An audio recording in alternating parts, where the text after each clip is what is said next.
Guys Yamaha இந்த 2024ல என்னென்ன bikes வந்து இந்தியாவில் லான்ச் பண்ண போகிறாங்க அப்படிங்கிறத கொஞ்சம் டீட்டெயில்டாக நம்ம இந்த வீடியோவில் பார்க்கலாம். உங்களுக்கு Yamahaவோட பைக்ஸ்லேயே எந்த பைக் ரொம்ப பிடிக்கும் அப்படிங்கிறத காமெண்ட் செக்ஷனில் கமெண்ட் பண்ணுங்கள். இந்த வீடியோவை கடைசி வரைக்கும் பாருங்கள். பிடிச்சிருந்தா லைக் பண்ணிக்கோங்க, நம்ம சேனலையும் சப்ஸ்கிரைப் பண்ணிக்கோங்க. Yamaha பார்த்திங்க அப்படின்னா இந்த 2024ல நிறைய பெஸ்ட்டான பைக்ஸ், நியூ பைக்ஸும் லான்ச் பண்ண போகிறாங்க. நிறைய எக்ஸிஸ்டிங் பைக்குக்கும் நியூ மாடல்ஸ் வந்து லான்ச் பண்ண போகிறதா அனௌன்ஸ் பண்ணியிருக்காங்க. ஃபர்ஸ்ட்டாக பார்க்க போகிற பைக்குன்னு பார்த்தீங்கன்னா FZS வெர்ஷன் 5ஓட டீலக்ஸ் மாடல் வந்து லான்ச் பண்ண போகிறாங்க. ஸோ இப்போ ரீசெண்டாக பார்த்தீங்கன்னா வெர்ஷன் 4, வெர்ஷன் 3, அதே சமயம் வெர்ஷன் 4 டீலக்ஸ் மாடல் எல்லாத்துக்குமே கலர் அப்டேட் வந்து பார்த்தீங்கன்னா Yamaha கொடுத்துருந்தாங்க. ப்ரைஸ் அரவுண்ட் உங்களுக்கு 1,30,000 மேலே பெரிய அளவுக்கு ப்ரைஸ் கிடையாது. ஸோ FZ மாடல் அப்படின்னு எடுத்துக்கிட்டிங்கன்னா 1,15,000 1,30,000 தான் வந்து FZ மாடல்ஸ் எல்லாமே இருக்குது. இன்க்ளூடிங் டீலக்ஸ் மாடலும் நீங்கள் சேர்த்து பார்த்தீங்கன்னாலும் இந்த வெர்ஷன் 5 டீலக்ஸ் மாடல் பார்த்தீங்கன்னா 1,35,000 எக்ஸ்ஷோரூம் ப்ரைஸில், அதாவது FZX 150 ரெட்ரோ மாடலோட ப்ரைஸ் ரேஞ்சுக்கு வந்து லான்ச் பண்ண போகிறதா சொல்லியிருக்காங்க. ஸோ இந்த FZS வெர்ஷன் 5 டீலக்ஸ் மாடலில் மட்டும்தான் வரப்போகுது. ஆல்ரெடி இருக்கக்கூடிய வெர்ஷன் 4 அண்ட் வெர்ஷன் 3 இது எல்லாமே வந்து நார்மலாக கண்டினியூ ஆகிட்டு தான் இருக்கும். வெர்ஷன் 4ஓட டீலக்ஸ் மாடலில் அடுத்த அப்டேட் தான் வெர்ஷன் 5 டீலக்ஸ் மாடல். இந்த பைக்கோட ப்ரைஸ் இப்போ 1,29,700 ப்ரைஸ் இருக்குது. அதிலிருந்து ஒரு 4,500 5,000 rupees வந்து இன்க்ரீஸ் பண்ண போகிறாங்க. 1,35,000 எக்ஸ்ஷோரூம் ப்ரைஸில் FZS வெர்ஷன் 5ல டீலக்ஸ் மாடலை மட்டும் நம்ம வந்து எதிர்பார்க்கலாம். இதில் பார்த்தீங்கன்னா நமக்கு 6 ஸ்பீட் கியர் பாக்ஸ் இல்லாட்டி வந்துட்டு பவர் அண்ட் டார்க் வந்து இன்க்ரீஸ் பண்ணுறதுக்கான பாசிபிலிட்டிஸ் இருக்குது. கிளஸ்டர் வந்து பார்த்தீங்கன்னா உங்களுக்கு ப்ளூடூத் கனெக்ஷனில் இன்னும் நிறைய அந்த ஒரு சூப்பரான ஆப்ஷன்ஸ் எல்லாமே வந்து கொண்டு வர போகிறாங்க. இந்த மாதிரி சின்ன சின்ன அப்டேட்ஸ் வந்து கொண்டு வரதுக்கான பாசிபிலிட்டிஸ் நிறையவே இந்த வெர்ஷன் 5 மாடல்ஸில் இருக்குது. இந்த பைக்கோட ஹெட்லைட் டிசைன் அதாவது லாஸ்ட் இயர் பார்த்தீங்கன்னா வெர்ஷன் 4ல் சேஞ்ச் பண்ணியிருந்தாங்க. அந்த மாதிரியான சின்ன சின்ன சேஞ்சஸ் வந்து FZS வெர்ஷன் 5 டீலக்ஸ் மாடலையும் இந்த 2024ல் வந்து பார்த்தீங்கன்னா சேஞ்சஸ் கொண்டு வர போகிறதா Yamaha சொல்லியிருக்காங்க. ரெண்டாவதாக பார்த்தீங்கன்னா XSR மாடல். XSR மாடல் எல்லா வருஷமும் தான் நம்ம பார்த்துட்டு இருக்கோம். இந்த வருஷம் வரும், அந்த வருஷம் வரும்னு பார்த்துக்கிட்டு தான் இருக்கும். ஆனால் எல்லா வருஷமுமே வந்து XSR லான்ச் பண்ணுற மாதிரியான அந்த ஒரு விஷயங்கள் Yamaha பார்த்தீங்க அப்படின்னா ஏதாவது ஒரு இன்டர்வியூவில் சொல்லிடுறாங்க. அப்படி பார்க்கும்போது இந்த வருஷம் பார்த்திங்க அப்படின்னா இப்போது கலர் அப்டேட் கொடுக்கும்போது XSR மாடல் மேபி இந்தியாவில் லான்ச் ஆகிறதுக்கான பாசிபிலிட்டிஸ் இருக்குது அப்படிங்கிற மாதிரி வந்து சொல்லியிருக்காங்க. ஸோ அப்படி XSR லான்ச் ஆச்சு அப்படின்னா கண்டிப்பாக 150cc நம்ம வந்து எதிர்பார்க்கலாம். 150 XSR மாடல் R15ஓட இன்ஜின் பிளாட்ஃபார்ம் இருந்து தான் லான்ச் பண்ண போகிறாங்க. 155cc single cylinder liquid cooled 4-stroke 4-valve engine தான் கொடுக்க போகிறாங்க. இந்த பைக்கோட இன்ஜினுமே பார்த்தீங்கன்னா 18.4 ஹார்ஸ் பவரும் 14.1 நியூட்டன் டார்க்கும் தான் ப்ரொடியூஸ் பண்ண போகுது. 6 ஸ்பீட் கியர் பாக்ஸ் இருக்கும். ஃபிளாட்டான tuck and roll seat, 10 liters of fuel tank capacity, 45 km/லிட்டர் மைலேஜும், டாப் ஸ்பீட் பார்த்தீங்க அப்படின்னா 135+ வந்து தாராளமாக போகும். சர்க்குலரான LED head lamp, LED tail lamp, இண்டிகேட்டர்ஸும் பார்த்தீங்கன்னா இந்த 2024ல் லான்ச் பண்ணாங்க அப்படின்னா LEDயில் தான் வந்து கொடுக்க போகிறாங்க. அப்ரேட்டான ஹேண்டில் பார்ஸ் வந்து இருக்க போகுது. முழுக்க சிட்டி யூசேஜுக்காக பர்ஃபெக்டாக இருக்கக்கூடிய பைக் XSR மாடல் இந்த 2024ல் இந்தியாவில் நம்ம எதிர்பார்க்கலாம். மூணாவதாக பார்த்தீங்கன்னா R125 இன்னைக்கு எவ்வளோ எக்ஸ்பென்சிவான பைக்காக இருக்குது அப்படிங்கிறது நம்ம எல்லாருக்குமே நல்லா தெரியும். ஏன்னா நீங்கள் ஒரு 3 வருஷத்துக்கு முன்னாடி நீங்கள் R15ஓட ப்ரைஸ் பார்த்தீங்கன்னா அண்டர் 2 lakh rupeesல தான் ஆன்ரோட் ப்ரைஸ் இருக்கும். இப்போ 2.5 lakhக்கும் மேலே ப்ரைஸ் வந்து ஆன்ரோட் ப்ரைஸ் போயிட்டு இருக்கு. அதனால் R மாடலில் நமக்கு 125cc வந்து கொண்டு வர போகிறாங்க. யூரோப்பியன் மாடல் இல்லாட்டி வந்து பார்த்தீங்கன்னா நீங்கள் சவுத் ஈஸ்ட் ஏஷியா கண்ட்ரிலேயே பார்த்தீங்கன்னா இந்தோனேஷியா, தாய்லாண்டில் மாதிரியான கண்ட்ரீஸில் நிறைய பெஸ்ட்டான அப்டேட் கொடுத்து R125 வந்து லான்ச் பண்ணியிருக்காங்க. அதாவது இதுக்கு முன்னாடி R125 ட்வின் LED ஹெட்லாம்பாக இருந்தது. இப்போ by functional LED ஹெட்லாம்பில் R model வந்து 125ல கொடுத்துருக்காங்க. ஸோ இது வந்து ஒரு அப்டேட் டிசைனை பொறுத்த வரைக்கும். ஏன்னா R7 இன்ஸ்பயர்டு R15 அப்படின்னு சொல்லுவாங்க. அதோட இன்ஸ்பயர்டில் வரதுனால இந்த பைக்குக்கும் பை ஃபங்க்ஷனல் கொடுத்துருக்காங்க. இந்த R125 அண்டர் 1,50,000ல இந்தியாவில் வந்து இந்த 2024 வந்து எதிர்பார்க்கலாம். இந்த பைக்கோட இன்ஜின் R15 இன்ஜின் தான். அதில் எந்த விதமான சந்தேகமும் கிடையாது. Initial pickup, top end performance, comfortable clip on handle bars, digital instrument cluster, Bluetooth connectivity, dual channel ABS அப்படின்னு சொல்லிட்டு இந்த மாதிரியான பெஸ்ட்டான கான்ஃபிகரேஷனில் தான் லான்ச் பண்ண போகிறாங்க. ஆனால் அண்டர் 1,50,000ல லான்ச் பண்ணாங்கன்னா தான் இந்த பைக் வந்து வேல்யூவாக இருக்கும். அதையும் நீங்கள் வந்து பார்த்துக்கலாம். அடுத்ததாக நாலாவதாக பார்த்தீங்க அப்படின்னா 200cc நமக்கு அட்வென்ச்சர் பைக் வந்து Yamaha இந்த 2024ல் வந்து லான்ச் பண்ண போகிறாங்க. ஸோ எக்ஸாக்டாக 200 அப்படின்னு கேட்டிங்கன்னா 200ஆகவும் இருக்கலாம், இல்லாட்டி 250cc-லையும் நமக்கு வந்து பார்த்தீங்கன்னா அட்வென்ச்சர் பைக் வந்து வரலாம். ஏன்னா Yamaha பொறுத்த வரைக்கும் இந்த 50cc அப்படிங்கிற அந்த ஒரு ஃபார்மட்டை எப்போவுமே கொண்டு போயிட்டு இருப்பாங்க.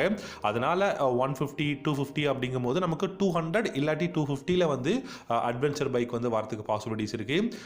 அதிகபட்சம் எனக்கு தெரிஞ்சு 250ல தான் வரும் அப்படின்னு நினைக்கிறேன். ஏன்னா கிராசர் அப்படிங்கிற ஒரு என்ட்ரி லெவல் அட்வென்ச்சர் பைக் பார்த்தீங்கன்னா 150cc குளோபல் மார்க்கெட்டில் லான்ச் பண்ணியிருக்காங்க. அப்படி இருக்கும்போது நமக்கு அதோட ஹையர் வெர்ஷனா இந்தியாவில் 250cc வரும். எதனால ஹையர் வெர்ஷன் இந்தியாவில் லான்ச் பண்ண போறாங்கன்னா, இந்தியாவில் எக்ஸ்பல்ஸ் 200 4V இருக்கு. அண்டர் 1,70,000 ஆன் ரோட் பிரைஸ்ல பை பண்ண முடியும். ஹிமாலயன் எந்த அளவுக்கு இந்தியாவில் ஆஃப் ரோடிங் அட்வென்ச்சருக்கு லெஜெண்ட் பைக் அப்படிங்கிறதும் தெரியும். அதே சமயம் பார்த்தீங்க அப்படின்னா எஸ்டியோட ரோட்ஸ்டராக இருக்கட்டும், இந்த மாதிரி நிறைய பெஸ்ட்டான பைக், அப்புறம் எஸ்டியோட அட்வென்ச்சர் பைக்ஸ் எல்லாமே பெஸ்ட்டாக இருக்கு. ஸோ இந்த பைக்குக்கெல்லாம் காம்படிட்டராக இருக்கணும் அப்படிங்கிறதுக்காக அண்டர் ஒரு 1,80,000 நம்ம ஒரு 250cc இல்லாட்டி 200cc அட்வென்ச்சர் பைக் வந்து யமஹா இருந்து இந்த 2024ல வந்து எதிர்பார்க்கலாம். அஞ்சாவதா பார்த்தீங்கன்னா R15 வெர்ஷன் 4ஓட new generation model version 5 model இந்த வருஷம் எண்டில் தான் லான்ச் பண்ண போறாங்க. அதாவது அக்டோபர் நவம்பர்ல தான் வெர்ஷன் 5 R15 வந்து லான்ச் பண்ணுறதுக்கான பாசிபிலிட்டிஸ் இருக்கு அப்படிங்கிற மாதிரி சொல்லியிருக்காங்க. அதாவது நீங்க ஐஃபோன்லாம் வாங்குற மாதிரி இருந்தால் உங்களுக்கு தெரியும், ஐஃபோன் எல்லாமே இந்த செப்டம்பர் அக்டோபர்ல தான் லான்ச் பண்ணுவாங்க நியூ மாடல். அந்த மாதிரி தான் R15 வந்து எண்ட் ஆஃப் தி இயர் தான் வந்து லான்ச் பண்ண போறாங்க. அப்படி இந்த R15 வெர்ஷன் 5 லான்ச் பண்ணாங்கன்னா கண்டிப்பாக இன்ஜினில் வந்து டியூன் பண்ண போகிறாங்க, ரிஃபைன் பண்ண இன்ஜினாக இருக்கும். அதே சமயம் பார்த்தீங்கன்னா நிறைய மேஜரான அப்டேட்ஸோட தான் R15 வந்து லான்ச் பண்ண போகிறாங்க. இதோட டிகால்ஸாக இருக்கட்டும், இல்லாட்டி சில எக்யூப்மெண்ட்ஸ் எல்லாமே வந்து ரீசேஞ்ச் பண்ண போகிறாங்க. நேவிகேஷனாக இருக்கட்டும், இல்லாட்டி வந்து mono focus by functional LED headlamps, இந்த மாதிரி எல்லாமே ஒரு பெஸ்ட்டான ஒரு பைக்காக R15 வெர்ஷன் 5 இந்த இயரோட எண்டில் வந்து நம்ம எதிர்பார்க்கலாம். ஆறாவதாக பார்த்தீங்கன்னா RX100 டெஃபினட்டாக லான்ச் பண்ணுவாங்க அப்படிங்கிற ஒரு விஷயம் இருக்குங்க. ஒரு சிலர் பார்த்தீங்கன்னா 2025 தான் லான்ச் பண்ண போகிறாங்க, இதெல்லாம் வந்து பார்த்தீங்கன்னா லான்ச் பண்ண மாட்டாங்க அப்படிங்கிற மாதிரி ஃபேக்கான நியூஸ் அப்படிங்கிறதெல்லாம் சொல்லிட்டு இருக்காங்க. ஆனால் RX100 பார்த்தீங்கன்னா 100cc லான்ச் பண்ணுவாங்களா அப்படிங்கிறது மட்டும்தான் கொஷின் மார்க்காக இருக்கு. RX100 ஒருவேளை RX350 இல்லாட்டி RX400 அப்படிங்கிற நேமில் லான்ச் பண்ணலாம். ட்ரையம்போட ஸ்பீட் 400க்கோ இல்லை ஹார்லி டேவிட்சனோட 440 X440க்கோ வந்து பார்த்தீங்கன்னா லான்ச் பண்ணுறதுக்கான சான்சஸ் அதிகமாக இருக்குது. ஏன்னா ஒரு நியோ ரெட்ரோ ரோட்ஸ்டர் அந்த மாதிரியான ஒரு டிசைனில் ஒரு 400cc RX அப்படிங்கிற நேமில் லான்ச் பண்ணாங்கன்னா இன்றைக்கி இருக்கக்கூடிய மார்க்கெட் வேல்யூக்கு யமஹாவில் எக்கச்சக்கமான ஃபேன் பேஸும் RXக்கு இருக்காங்க. அதனால் வெயிட் பண்ணுறாங்க. ஏன்னா இன்றைக்கி 100cc அதுவும் ஒரு எவ்ரிடே யூசேஜுக்கு 2 ஸ்ட்ரோக் இல்லாமல் 4 ஸ்ட்ரோக் இன்ஜினில் RX100 பெஸ்ட்டாக இருக்குமா அப்படிங்கிறதும் யோசிக்கிறதுனால 400cc இல்லாட்டி 350cc RX மாடல் வரதுக்கும் பாசிபிலிட்டிஸ் இருக்குது. அதனால தான் என்ன மாதிரியான மார்க்கெட்டில் வந்து என்ன மாதிரி சிசி கொண்டு வரலாங்கிறதுல ஒரு கன்ஃபியூஷன் இருக்கிறதுனால தான் RX100 இன்னைக்கு வரைக்கும் லான்ச்சோ இல்லை ஏதாவது அஃபிஷியல் இன்ஃபர்மேஷனோ வந்து வெளியே வராமல் இருக்குது. ஏழாவதாக பார்த்தீங்கன்னா MT125 வரதுக்கான பாசிபிலிட்டிஸ் ஏன் அப்படின்னு பார்த்தீங்கன்னா, இப்போது இந்த வருஷம் அப்டேட்டட் மாடல் MT மாடலை கொண்டு வந்துட்டாங்க அப்படின்னா கண்டிப்பாக 2.5 lakh பக்கம் வந்துடும், 2,10,000க்கு மேலே வந்துடும். அப்படி இருக்கும்போது அஃபோர்டபுள் ப்ரைஸில் MT மாடல் வேணும் அப்படிங்கிறதுக்காக தான் MT125 லான்ச் பண்ண போகிறாங்க. MT125 இப்போ பார்க்கும்போது 1,45,000க்கும் மேலே எக்ஷோரூம் ப்ரைஸில் தான் லான்ச் பண்ண போகிறாங்க. ஸோ அப்படி பார்க்கும்போது நம்ம NS200 வாங்கிடலாம், இல்லாட்டி வந்து பார்த்தீங்கன்னா ஹீரோவோட எக்ஸ்பல்ஸ் நமக்கு இருக்குது, ஹீரோவோட எக்ஸ்ட்ரீம் 200 இருக்குது. இந்த மாதிரியான நிறைய ஆப்ஷன் நமக்கு பைக் இருக்கிறதுனால கண்டிப்பாக யமஹா கண்டிப்பாக பைக்கோட ப்ரைஸ் கம்மி பண்ணி தான் MT125 வந்து இந்த வருஷமே லான்ச் பண்ணுறதுக்கான பாசிபிலிட்டிஸ் இருக்குது. எட்டாவதாக பார்த்தீங்கன்னா நியூ ஜெனரேஷன் இல்லாட்டி நியூ இன்ஜினில் இருக்கக்கூடிய M/150 அப்படிங்கிற நியூ மாடல். இந்த M/150 பார்த்தீங்கன்னா தாய்லாந்து, இந்தோனேஷியாவில் இருக்குது. இந்த பைக் பார்த்தீங்கன்னா அந்த கண்ட்ரீஸில் ஒரு MT-15 மாதிரியான ஒரு டிசைனில் இருக்கக்கூடிய நேக்கட் ஸ்ட்ரீட் ஃபைட்டர். அந்த கண்ட்ரீஸ்லுமே MT-15 இருக்குது. பட் இருந்தாலும் எக்ஸஸாக நம்ம ஊரில் எப்படி FZ மாடல் இருக்கோ அந்த மாதிரி இந்த M/ மாடல் இந்தியாவில் கண்டிப்பாக ஒரு அஃபோர்டபுள் ப்ரைஸுக்கு மைலேஜும் பெஸ்ட்டாக இருக்கணும் அப்படிங்கிறதுக்காக மேபி M/150 லான்ச் பண்ணுறதுக்கும் பாசிபிலிட்டிஸ் இருக்குது. ஒன்பதாவதாக பார்த்தீங்கன்னா MT-15ஓட வெர்ஷன் 3 மாடல். MT-15 வெர்ஷன் 3 பார்த்தீங்கன்னா எக்கச்சக்கமான மேஜரான அப்டேட்டோட வரப்போகுதுங்க.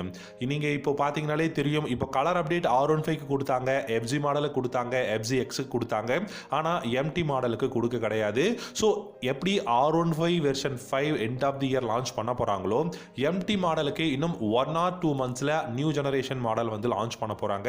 கண்டிப்பாக ரீசனபிளான ப்ரைஸாக இருக்கும். ஒரு சில நியூ கான்ஃபிகரேஷன், நியூ டெக்னாலஜி வந்து இந்த வெர்ஷன் 3ல வந்து எதிர்பார்க்கலாம். கடைசியாக 10வதாக பார்த்தீங்கன்னா R7 அப்படிங்கிற நியூ மாடல் ஒரு 10 லட்ச ரூபா இருக்கக்கூடிய பைக். R7 இந்தியாவில் பார்த்தீங்கன்னா அப்கமிங் வரப்போகுது. ஆனால் 10 லட்ச ரூபா R7 அப்படிங்கும்போது R3யோட ப்ரைஸே கிட்டத்தட்ட 5.5 லட்ச ரூபா இருக்குது. ஸோ அப்படி இருக்கும்போது நம்ம R3க்கு R7 வாங்கிட்டு போயிடலாம் அப்படின்னு தான் நான் யோசிப்பேன். ஸோ அந்த அளவுக்கு ப்ரைஸ் எல்லாமே ஒரு ஸ்போர்ட்ஸ் மாடல் பைக் யமஹாவில் இந்த டைம் வந்து பார்த்தீங்கன்னா அதிகமான ப்ரைஸில் இருக்குது. R7ம் இந்தியாவில் 2024 வந்து லான்ச் பண்ண போகிறாங்க. அதோட ப்ரைஸுமே 10 லேக்குக்கும் மேலே தான் போக போகுது. ஓகே கைஸ், இந்த வீடியோவில் பார்த்தீங்கன்னா இந்தியாவில் யமஹா அப்கமிங் என்னென்ன பைக்ஸ் எல்லாமே இந்த 2024 அப்கமிங்கில் லான்ச் பண்ண போகிறாங்க அப்படிங்கிறத பார்த்தோம். உங்களுக்கு இந்த 10 யமஹாவோட அப்கமிங் பைக்ஸில் எந்த பைக் ரொம்ப பிடிக்கும் அப்படிங்கிறத வீடியோவோட கமெண்ட் செக்ஷனில் கமெண்ட் பண்ணுங்கள். தயவு செஞ்சு இந்த வீடியோ பிடிச்சிருந்தா லைக் பண்ணிக்கோங்க. ஒருவேளை உங்களுக்கு பிடிக்கலனா அதை கமெண்ட் செக்ஷனில் கமெண்ட் பண்ணுங்கள்.